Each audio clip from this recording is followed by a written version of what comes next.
we'll have Rick open up with some statements, and we'll take your questions. You can't win a ball game when you spot the other team 12 points to start off there. But I was happy our guys battled back. I think we held them scoreless for almost 10 minutes there.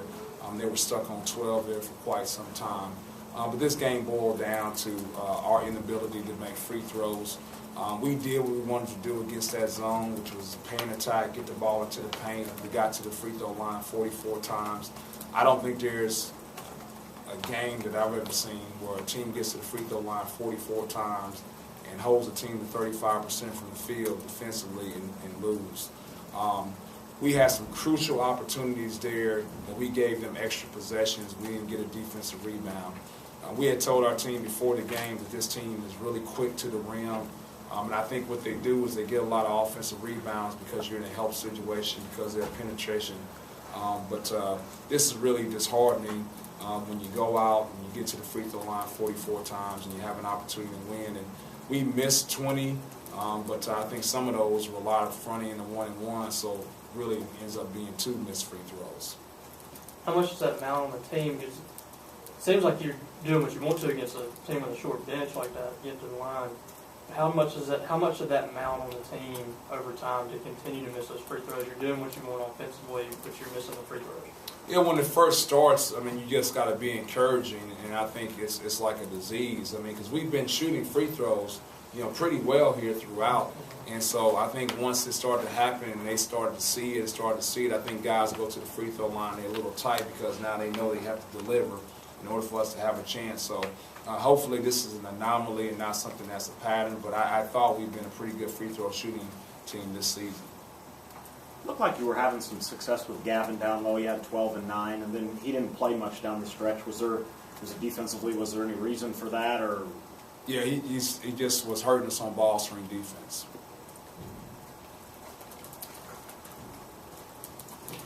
As a coach, how do you judge, the offense towards the defense? Because you're struggling to score at the end too. How do you weigh that? Put Gavin in, maybe struggle on defense, but maybe you score a little bit more too. Well, it's always hard, Michael. Who you play and personnel decisions is really the hardest part in college basketball. But I felt at that point in time and made this mistake. I'm not, bulletproof here.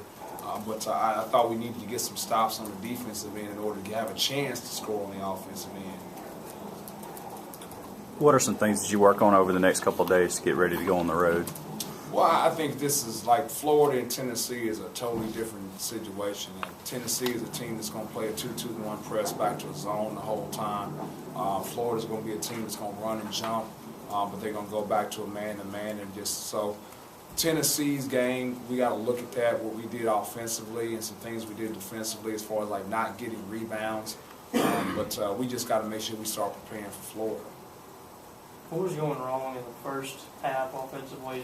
First few possessions, the first half, and the first of the second half. What's going wrong in those first 5 minutes? Because you had 0 points in the first half, I think 4 in the second half. Well, in the first half, we turned the ball over. I thought we had some opportunity. We just turned the ball over. And I thought in the second half we tried to run an offense and they were just passing along the cutters in the zone. So that ended up being not effective. Then we put Gavin in there and tried to get him some opportunities inside there too. But it just didn't happen. I thought they did a really good job of passing along the cutters in that zone. So those are the 2 situations. Granted, they went to the line 16 times, Gavin and Chicken, but do you want to see more shot attempts? I think they combined for 7 from the field. Well, to me, a shot attempt is them getting to the free throw line as well, too.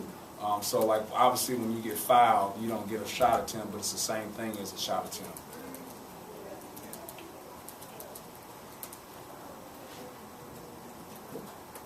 Was there anything different when you cleaned up the turnovers? I think 6 in the first 5 minutes, and then it seemed like there was a better flow to the offense, at least turnover-wise, the rest of the game.